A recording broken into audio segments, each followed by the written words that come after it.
윌리엄 키드 1645년 1701년은 유명한 스코틀랜드 출신 해적이자 선장이었습니다. 그는 17세기 말, 특히 1690년대에 활동한 해적 중 가장 유명한 인물 중 하나입니다. 초기에는 영국 해군에서 선장으로 복무했지만 나중에는 자신이 사적으로 영국 정부의 승인을 받은 편법적 해적 역할을 맡게 됩니다. 키드는 원래 영국 왕실의 특허를 받아 해적 활동을 했지만 나중에는 그 특허를 남용하여 범죄와 약탈을 저질렀습니다. 그의 가장 유명한 사건은 1698년 인도양에서 프랑스와 적대적인 무역을 하던 선박을 공격한 일입니다. 그 후 키드는 배반당하며 영국 정부에 의해 체포되어 결국 해적 활동에 대한 죄로 1701년에 처형되었습니다. 초기 생애와 해적 활동. 윌리엄 키드는 1645년 스코틀랜드에서 태어났다고 알려져 있습니다. 그는 어릴 때부터 바다와 관련된 일을 했고 해양에서 경력을 쌓았습니다. 나중에는 런던으로 이주하여 상선의 선장으로 일하며 명성을 얻었고 그는 상당히 신뢰할 수 있는 인물로 여겨졌습니다. 그가 해적이 되기 전 영국 해군에서 활동하기도 했으며 이를 통해 그는 자신만의 네트워크와 기술을 구축할 수 있었습니다. 해적 선장으로의 전환. 1695년 영국 왕 윌리엄 3세는 윌리엄 키드에게 해적 선장직을 맡기고 사면된 해적 역할을 부여했습니다. 이 역할은 특정 국가의 적국을 공격하되 왕의 승인을 받은 활동을 의미했습니다. 키드는 자신의 선박인 애드벤처 갤리를 이끌고 인도양에서 활동을 시작했습니다. 그가 받은 특허는 영국 왕실의 명령을 받는 해적이었기에 공식적으로 해적이 아니었지만 실질적으로는 해적과 같은 활동을 했습니다. 해적 활동과 배반. 하지만 키드는 왕의 승인을 넘어서 여러 무역선과 상선들을 약탈하기 시작했습니다. 키드는 더 많은 보물을 얻기 위해 원래의 임무를 벗어나면서 점차 불법 해적으로 전락했습니다. 가장 유명한 사건 중 하나는 1697년 인도양에서 활동하던 중 프랑스와 적대적인 상선을 공격하고 그 배를 약탈하는 일이었습니다. 배반과 체포. 결국 1698년 키드는 자신에게 주어진 특허를 남용해 법적 문제에 휘말리게 됩니다. 해적의 일탈로 영국 해군에 의해 체포되고 1701년 런던에서 재판을 받게 됩니다. 그는 범죄로 유죄 판결을 받았고 결국 갤로우즈에서 교수형을 당했습니다. 그의 죽음은 해적에 대한 사회적 인식과 왕실의 권위가 강하게 나타나는 사건이었습니다. 전설과 문화적 영향. 윌리엄 키드는 그의 죽음 이후 많은 전설과 이야기의 주인공이 되었습니다. 특히 키드가 숨겨놓은 보물에 대한 이야기는 수많은 탐험가와 해적 전설을 불러일으켰습니다. 이 키드의 보물에 대한 이야기는 오늘날까지도 많은 사람들 사이에서 널리 알려져 있습니다. 그가 숨겨놓은 보물을 찾으려는 탐험의 이야기는 로버트 루이스 스티븐슨의 소설 보물섬 1883에도 영향을 미쳤습니다. 키드의 해적 활동.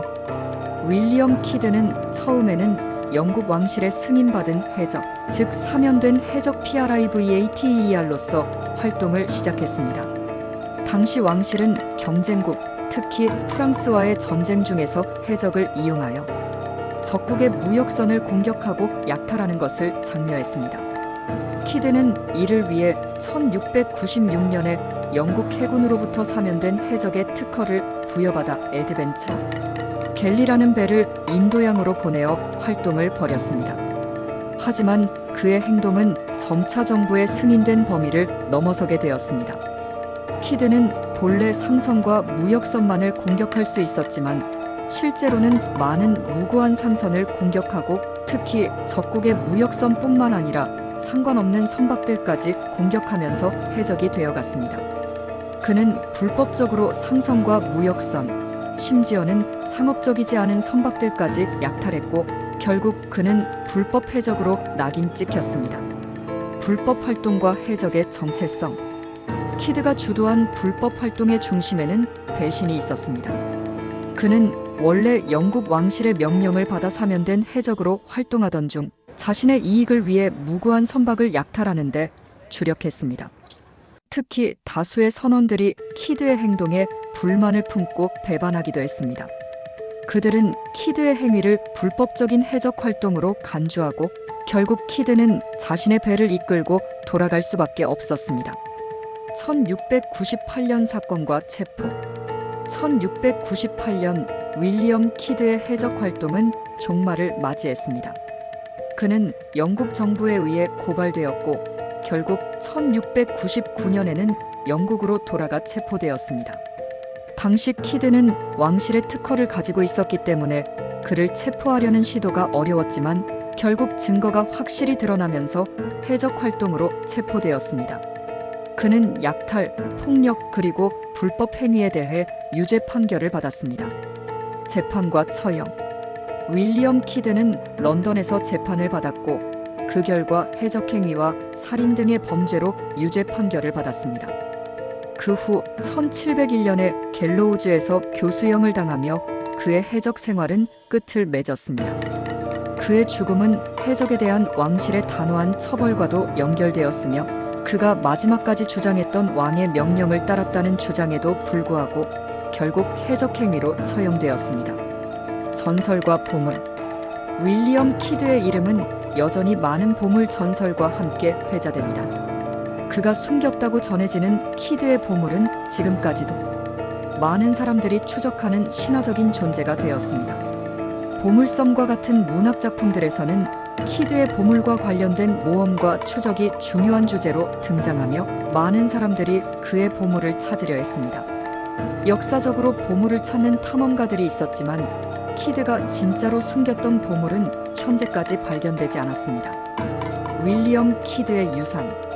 윌리엄 키드의 해적 활동은 그 당시 해적들에게 큰 영향을 미쳤고 그의 이름은 그 자체로 해적의 상징적인 존재로 남았습니다. 키드의 이야기는 단지 범죄로 끝난 것이 아니라 당시의 해적 문화와 사회적 갈등을 상징하는 중요한 인물로 자리 잡고 있습니다.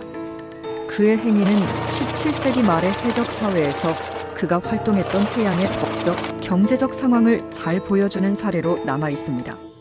그의 전설은 이후 문학과 대중문화에서 계속해서 영향을 미쳤고 그가 이끈 사면된 해적이라는 개념은 해적들의 공식적인 역할을 넘어선 범죄와 범죄자들 사이에서 어떻게 변화할 수 있었는지에 대한 중요한 이야기를 제공합니다. 결국 윌리엄 키드는 단순한 해적 선장 이상의 존재가 되었고 오늘날까지도 해적의 상징적 인물로 기억됩니다. 해적과 영국 왕실의 관계. 윌리엄 키드의 해적 활동은 당시 영국의 해양 정책과 밀접하게 연결되어 있었습니다. 17세기 후반 영국은 해적을 통제하려는 노력과 해적을 전략적으로 활용하려는 시도를 병행했습니다. 왕실은 자국의 적국을 공격하기 위해 사면된 해적이라는 제도를 도입했는데 이는 특정 해적들이 왕의 허가를 받아 무역선이나 적국의 선박을 공격할 수 있도록 한 것입니다. 윌리엄 키드는 그런 맥락에서 왕실의 특허를 받았던 해적이었지만 그가 이 제도를 남용하면서 사실상 불법 해적이 되었고 나중에 왕실로부터 배신자와 같은 취급을 받게 되었습니다. 그의 행위가 불법화된 이유는 단순히 적국 선박을 공격한 것이 아니라 상관없는 무역선까지 약탈했기 때문입니다. 사면된 해적으로서의 책임. 윌리엄 키드가 해적 활동을 시작한 당시 그는 왕의 명령을 받는 선장으로서 사면된 해적의 특권을 가지고 있었습니다. 이는 일종의 공식적인 해적 활동 허가로 정부의 승인을 받은 해적들이 적국의 선박을 공격하고 이를 통해 왕실의 이익을 얻는 시스템이었습니다. 그러나 키드는 이 권한을 남용하여 자신의 이익을 위해 공격 대상을 무차별적으로 확대하며 불법 활동을 하게 되었습니다. 그는 여러 차례 선원들에게 폭력적인 방법을 사용하며 선원들의 반란을 억제하려 했습니다. 이러한 행위들이 결국 해적 활동의 범위를 넘어서 명백한 해적 행위로 간주되었고 결국 체포되고 처형에 이르게 되었습니다. 하지만 키드가 해적 활동을 할 때 느꼈던 불만이나 갈등, 그리고 당시의 시대적인 상황을 보면 그가 해적이라는 정체성을 가지게 된 배경을 좀 더 이해할 수 있습니다. 배신과 선원들의 반란. 윌리엄 키드는 해적 활동 중 여러 차례 선원들과 갈등을 겪었습니다.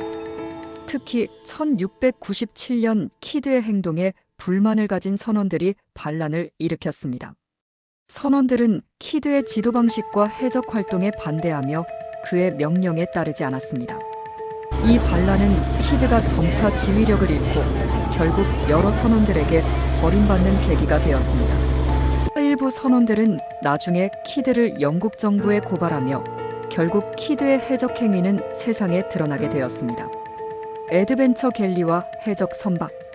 키드가 사용했던 배 애드벤처 갤리는 단순한 상선이나 해적선이 아니었습니다. 이 배는 특수하게 설계된 전투용 선박으로 최대 34개의 노를 장착할 수 있었으며 당시 해적 선박들 중에서도 가장 빠르고 강력한 선박 중 하나였습니다. 이 배는 키드의 해적 활동에 중요한 역할을 했고 그는 이 배를 통해 많은 적선들을 추격하고 약탈할 수 있었습니다. 하지만 애드벤처 갤리는 키드의 해적 활동이 끝난 후 큰 의미를 갖게 되지 못했습니다. 결국 이 배는 키드가 체포되기 전에 고장이 나고 버려졌다는 이야기도 있습니다. 키드의 보물. 윌리엄 키드는 보물 전설로 유명한 인물이기도 합니다. 그가 숨겼다고 전해지는 보물은 여전히 많은 사람들에게 미스터리로 남아 있습니다. 키드가 약탈한 금화와 보물들이 어디에 숨겨졌는지에 대한 이야기는 후세의 탐험가들을 자극했고 그의 보물을 찾기 위한 다양한 시도들이 이어졌습니다. 특히 미국과 카리브해의 여러 섬들에서 키드의 보물을 찾으려는 시도들이 있었습니다. 그러나 실제로 그의 보물이 발견되었다는 보고는 없습니다. 키드가 보물을 숨겼다는 이야기는 19세기와 20세기 초반의 많은 문학작품과 전설에서 자주 등장하며 로버트 루이스 스티븐슨의 보물섬과 같은 작품에 큰 영향을 미쳤습니다. 실제로 보물섬 속의 해적 선장은 키드에서 영감을 얻은 캐릭터로 추정되며 키드의 전설은 그 당시 해적 문화와 탐험의 상징으로 자리 잡았습니다. 유산과 영향. 윌리엄 키드의 해적 전설은 많은 대중문화작품에 영향을 미쳤습니다. 특히 그가 숨겨놓은 보물에 대한 이야기와 그의 죽음은 해적 이야기를 더욱 신비롭고 흥미롭게 만들어줍니다. 또한 해적에 대한 법적, 도덕적 논의가 그를 통해 이루어지기도 했습니다. 해적이었지만 왕의 승인 하에 활동했던 그가 불법적인 해적 행위로 몰락한 이야기는 당시 해적들이 직면한 법적 모호함을 보여줍니다. 키드의 해적 선장으로서의 경영 스타일. 윌리엄 키드는 해적 선장으로서 뛰어난 항해 기술과 전략적인 사고를 지닌 인물로 평가되기도 했습니다. 그는 애드벤처 갤리를 이끌고 여러 차례 적국의 상선들을 추격하며 공격했습니다. 그가 사용한 항해 전략 중 하나는 빠른 기동력을 활용한 것이었습니다. 그의 선박은 노를 이용해 바람에 관계없이 빠르게 움직일 수 있었기에 적선들을 추격하거나 도망칠 때 유리한 위치를 차지할 수 있었습니다. 그러나 키드의 해적 선장으로서의 지도력은 선원들의 불만과 배반으로 인해 점차 위태로워졌습니다. 그는 선원들과의 관계에서 신뢰를 쌓지 못했고 강압적인 방식으로 그들을 다스리려고 했습니다.